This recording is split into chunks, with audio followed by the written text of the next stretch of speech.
It's noon, but I'm going to wait for just a couple more minutes for latecomers. Let you know that we are recording this session today.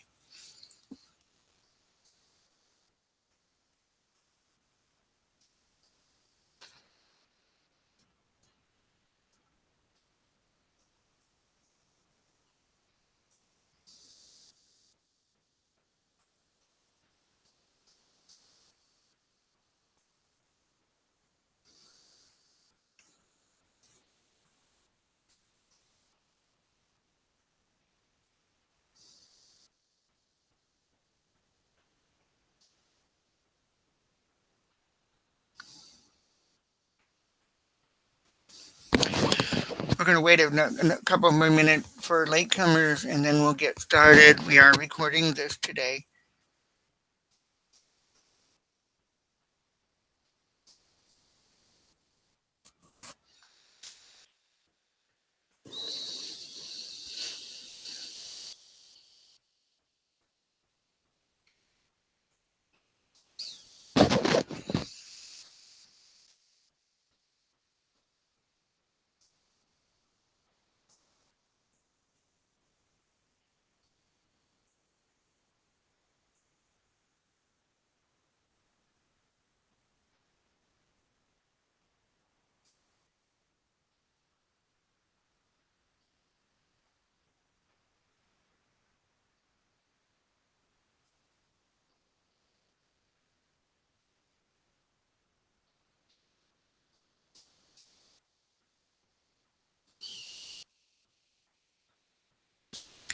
Okay, I think we'll go ahead and get started. I want to make sure that all of you can hear me okay.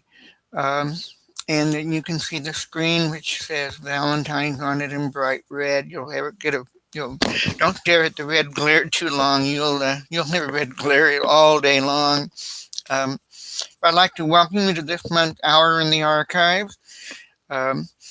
There was a note I noticed a noted in the campus newsletter said I was going to discuss the romantic history of the Gulf Coast. Well, no, I'm not going to discuss the romantic history of the Gulf Coast. But what I am going to share with you today, I'm going to share with you some of the very interesting Valentines that are in our collections here in the John C. Pace Library in the University Archive, and I hope you have fun today learning some of that.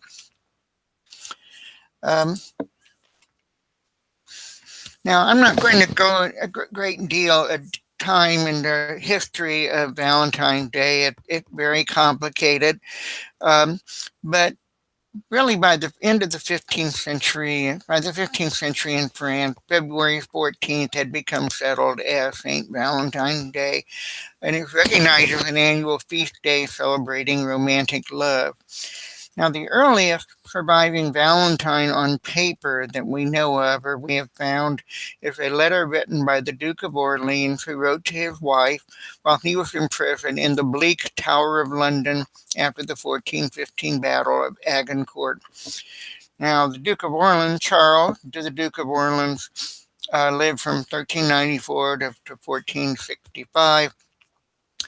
And he was actually imprisoned in England for 25 years before he was released. And he wrote a number of letters and quite a lot of poems. He's recognized in the field of poetry. He's recognized as an important poet, a writer of early poem.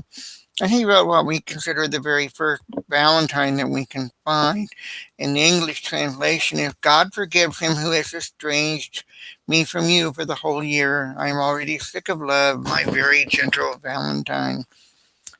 He's not actually sick of love, he's sick for love. But it's kind of interesting because this is a very bleak time in his life, and he writes to his wife as my very gentle Valentine. Now, the oldest surviving Valentine's letter that we found in the English language is this document. It's a letter written in February of 1477 by a lady named Marjorie Bruce, her fiance, John Paston. And the letter, I'm not going to read all this to you, but you can see a picture of the letter here. And I've highlighted at the top, I've actually highlighted the writing, which, and I'm not too bad on Old English handwriting, but you can see it says, "And my right, well, beloved Valentine, I recommend," um, and you can see that handwriting up there in 1477. The happy ending of the story is that they couple did eventually marry. Um, and this is about one of the earliest Valentine in writing that we can find. By the 17th century, Valentine's Day is pretty well established, and even William Shakespeare acknowledged it in a number of his plays, the earliest one being Hamlet, Act 4, Scene 5, where the mad Ophelia is ranting off little things, and she had a rant about tomorrow is St. Valentine's Day. So really, by the 14th, 15th, 16th, 17th century, Valentine's Day is pretty much set at February 14th, a time for exchanging tokens of love and deep friendship and other kinds of things. Now, I want to talk a little bit about symbols because I'm going to show you some early Valentines that we have, and I want to make sure you understand the symbolism. The first time, the famous rhyme all the time is, roses are red, violets are blue. I hope you enjoy the program, or I'll go boo-hoo. We always hear these little doggerel, and there are millions of these. And where does it come from? Well, it comes from this little book of children's nursery rhymes and stories, originally published in 1784. And it has a sentence here called "The Valentine. The rose is red, the violet blue, the honey sweet, and so are you. Thou art my love, and I am thine. I drew thee to my Valentine. The lot was cast, and then I drew, and fortune said it should be you." And this is where this little doggerel comes from, that's been a hallmark of Valentines and sayings in the century since. But this is the first time it appeared. I wanted to mention this because a lot of the early Valentine violets tend to be more of the symbol on the printed material than roses, and you kind of wonder where that came from. Another form of symbolism on things is Cupid, and Cupid is the Roman god of love, and since his father was Mercury, a winged messenger, and her mother was Venus, the god of love, he became the love messenger. And he's the little wing, and people just quiver to have him show up and celebrate Valentine's Day. We're going to come back to Cupid. You're going to see Cupid. Now, one of the major things that we talk about when we talk about Valentine, two things, was the industrialization of Great Britain in the early 19th century and the introduction of the penny post.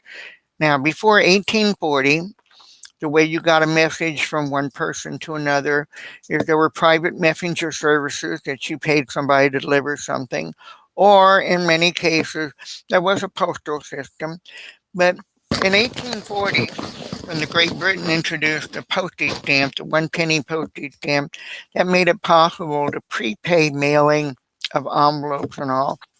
And so originally that became a way the post office, by collecting this tax, this penny tax for postage, then they were then set up for getting lots of revenue, and so they expanded rapidly. And you could send a card or a note just anywhere in England for a penny. And so by the mid 1820s, there were like 200,000 Valentines circulating in England. Now, many of the Valentines we use in America are printed in Germany. And indeed, many of the English Valentines were printed in Germany because it was one of the best countries for quality and color printing. And sometimes the Valentines, the more larger they were, the more it was assumed the admirer loved you more, having spent more money on the card. In America, our custom of observing Valentine's Day came from English and German settlers who had come to this country, and some of the handmade Valentines that we found were exchanged as early as the Revolutionary War. So I'm just giving you kind of a little background on cards and printing. Now, many of our cards, we have a number of collections that turn up Valentine's Day cards in our collection. One is from the collection of Dorothy Burrow. And Dorothy Burrow was an interesting lady. Her father was a printer here in Pensacola. And she attended Florida State College for Women, which was now Florida State University. And she was a teacher at Pensacola High School for almost 40 years. And her Valentine come from the time that she is about 5 or 6 or 7, all the way through her early teens. And they're usually cards, and I can show you one. You can't see the card. It's going to be. I'm going to show these in the slide, and we also got them in many other collections as well. This is a scrapbook from the Johnson papers, and it is a scrapbook that somebody put together in the 1880s, late 1880s into the 1890s, and you can see Valentine card glued on the page. They have also Christmas cards glued together in this album as well. Well, the earliest Valentine in the collection probably is this one. And it's probably one of the oldest because it's roughly printed, and it's a Raphael Tuck card. Raphael Tuck is a very interesting printer. He was a major printer in England, and but most of the cards that the company produced were actually printed in Germany for them. And so Tuck cards are very collectible. The business ran from the 1882 period to 1940. Unfortunately, this business was one of the ones that was bombed out during the Blitzkrieg of London in 1940, and all the pre-1940 records of the company and their surviving books and records of cards are gone. So all we have are the things that they produced. This is a cute little card. They have a button on it. And if they're button face, be my Valentine, with big round eyes and ivory skin, every grace is thine. And it says to my sweetheart on it. Notice the apple the young lady holding her hand is also cut to resemble a heart as well. She had walked to school. There's another one. This is more of a German influence. Again, it's a Raphael Tuck card.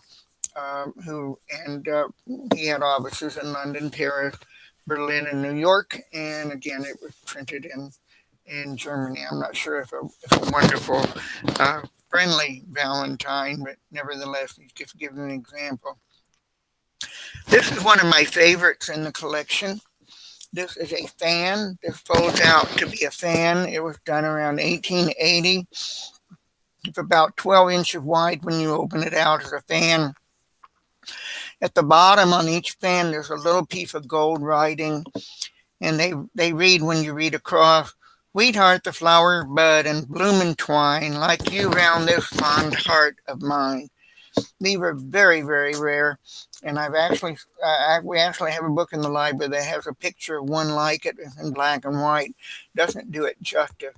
You will notice that this card, all the violets on here. Again, violets being associated with Valentine's Day because of that little piece of birth. Roses are red, violets are blue.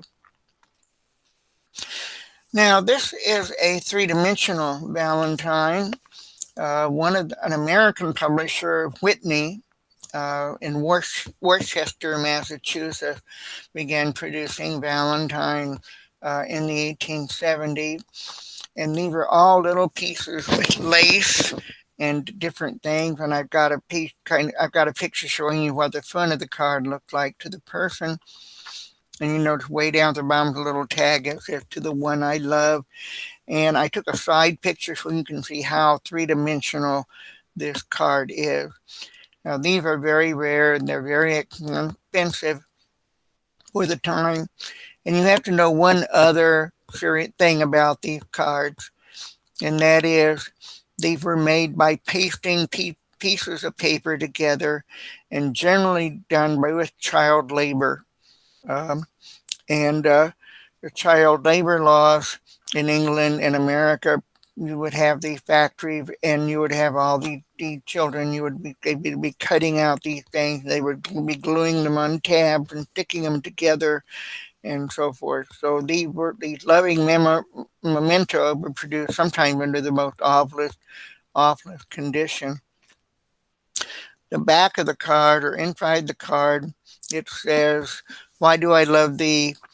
Why do I love so fondly, dear? Why after me a thing so vain? Why smiles again the drooping flower, kissed by the summer sun and rain? O sun and rain, art thou to me, whose love and hope are bound in thee?" Another three-dimensional card is this one, also probably a Whitney card. Um, it just I can't do justice in the pictures. It's just quite stunning. Again, a three-dimensional card, all these things glued on little tabs of paper and folded and layered and all that to make a greeting card. Um, Again, probably the 1870s, early 1880s, an American card. It also has the same verse in it that the other card did. Now this is this is one from Germany. This is an 1880 card. It's intricately pasted together so it folds out in three-dimensional form, and it lays flat. And so folded flat, the base of it says, "With loving greetings." And then you could write anything you wanted on it. And as you open it up, I took a 5 pictures so you can see how these different layers are pasted together, designed to open up when it opens up. Again, these were often cut out, and also pasted together, many of the child labor factories or whatever. This was a little later one, if a little more, if prettier and a little cruder, three-dimensional Valentine, printed in Germany. Um, and again, it's designed to be folded out and set up. I like the snow flutes and the sleds on it, which are kind of interesting for February. And as you can see, when it folds up in a little card, it says "True Love Offering." And I show you some picture from the side showing you how it's a three-dimensional card and multi-layered. Now, most of the greeting cards by the 1880s and 1890s are postcards. And that is, these are postcards that are Valentine illustration on one side, and the back side of it has a space to write a message addressed for the person and a spot to put your penny stamp. And many of these early cards are German. They're published in Germany because they got the best knowledge in terms of printing and color, such as this one. Now, this is very interesting because you can be deluded looking at this card that it actually does have a string at the top, and it doesn't. It's printed. It's embossed. It's gold, and the lace is also printed. It's not actual lace, but the cards are so intricate, and they are so colorful, and they are just examples of extraordinary printing at the time for a postcard. Give another example, and it has embossing on it as well. Again, published in Germany. These would be distributed from Germany. They would be sold throughout England. They would be imported to America. And two more wonderful examples of just the kind of quality of the cards that are printed in Germany. The color. One of the interesting things about the German postcard, the whole area is printed. The whole area of the card is printing, and that's kind of important. It's kind of an important distinction between German printing and American printing, and I'll show you some of that in a little bit. We have another printed card in Germany. Again, here's Cupid making his appearance. See, the heart got a little smiling face on it. I mean, these are just gorgeous cards. They're just absolutely beautiful artwork in themselves. Here's another one, postcard, a Valentine message. You go on the back of the card. You could write anything you wanted to the person that you were sending this to.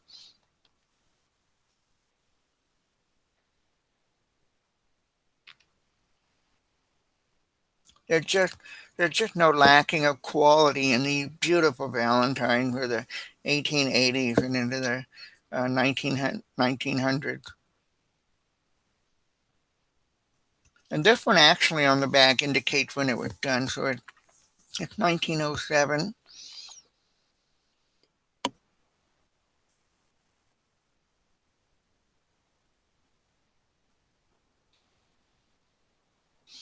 But the German postcard, they're just absolutely gorgeous.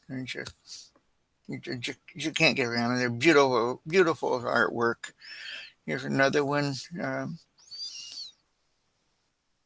Cupid at the Valentine store.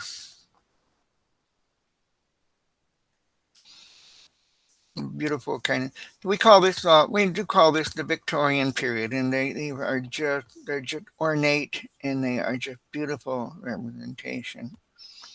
And then as you get into the 1914, just before World War One, the German cards take on an Art Nouveau style to them. Very simple, but very beautiful and very tasteful. You notice the centerpiece of this are the violets with hearts, and not the roses so much.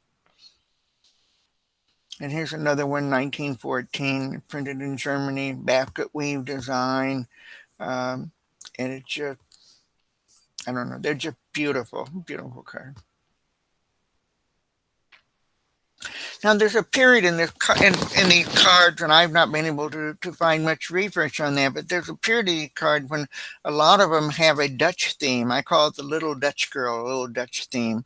So we have a German card in Dutch, and you can see the wooden shoes. In Holland, 'tis the proper caper to wear wooden shoes and caps of paper. I'll wear your heart right next to mine if you will be my Valentine. So again, this is just the 1880s, 1880 period. And here's a couple more later when with this one, the one on the left, we do have a date on it. That was actually mailed to Dorothy Burrow right here in Pensacola. It has a 1 penny stamp on the back. And again, it's a Dutch slang, Valentine greetings, and then the other one, Saint Valentine greeting also. So there's a period of these little Dutch girls, little Dutch card. If one more I have is an actual card. Here's one too, and they're just darling. And I just don't know what the period was that they just got introduced into the greeting card. Now there were Valentine cards that weren't designed to be mailed, okay, and they were just simply cards in themselves. And so this is this, and they're a little larger. This one's like a 4x6 card, and so it punched out, and then it has a verse on the back. You can see pencil at the top, Dorothy, meaning it was given to Dorothy Burrow. Here's another one, similar kind of thing. Again, these are punched out, and then they have a verse on the back. Some of the verses can be the same. These two, they're the same. Oh, here's another one.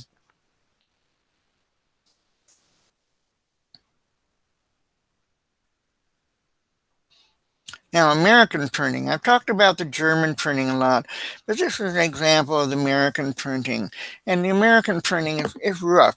It doesn't have the embossing. It doesn't have all the mixture of colors. It doesn't have, in fact, the entire surface area is generally not printed. And they're just rougher than the German cards in terms of art. Here's another one. This is also an American one. Very pretty card, but if you look at it, even it's grainy. A lot of the background hasn't been filled in. And then here's two more similar printed cards for America, and they're cute. But again, if you compare them against the German cards, they're night and day in terms of printing. And again, notice on the right, the card on the right, violets are the key to the thing. These are purple violets, however, they're not blue violets. In Whitney and Worcester, Massachusetts, they started producing some little cards, and they're cutouts, and then they fold up. So these are some of the first cards. Someone's going to ask me, and Hallmark came out with its first Valentine card in 1911, so they came a little late to the game here. And then we have the Gibson Art Company in Cincinnati. Again, simple card. They're cute. They don't have the quality of the German card. And of course, the American cards are naturally quite American in their way. I'm wearing my heart away for you. At the bottom says, I received your Valentine and forgot to send you one, so here it is. And it mailed on the back in 1907. And here's another Raphael Tuck card from Germany. Emmy's going to say New York on it. I'm trying to remember. I can't remember if it's probably in Germany or New York. But anyway, it's about punching the ticket. Notice all the white space on the card. So you could probably write something in there, but it looks incomplete. It doesn't look like a complete motif like you have with the German card. This is one of my favorites because it reminds me of Pensacola, and but it wasn't done in Pensacola, and really kind of both English and American. But I really like the mosquito Valentine. And finally, we have the cupids.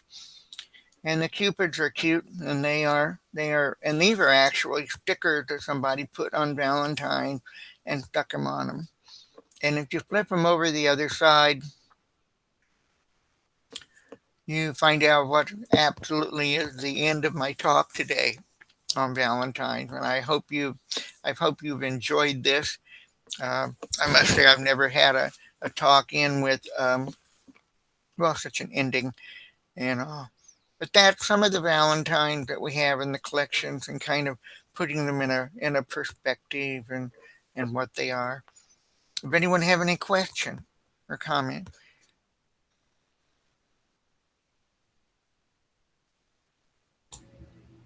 This is Britt. I was just going to comment that some of them look kind of violent with the blood coming out of the heart.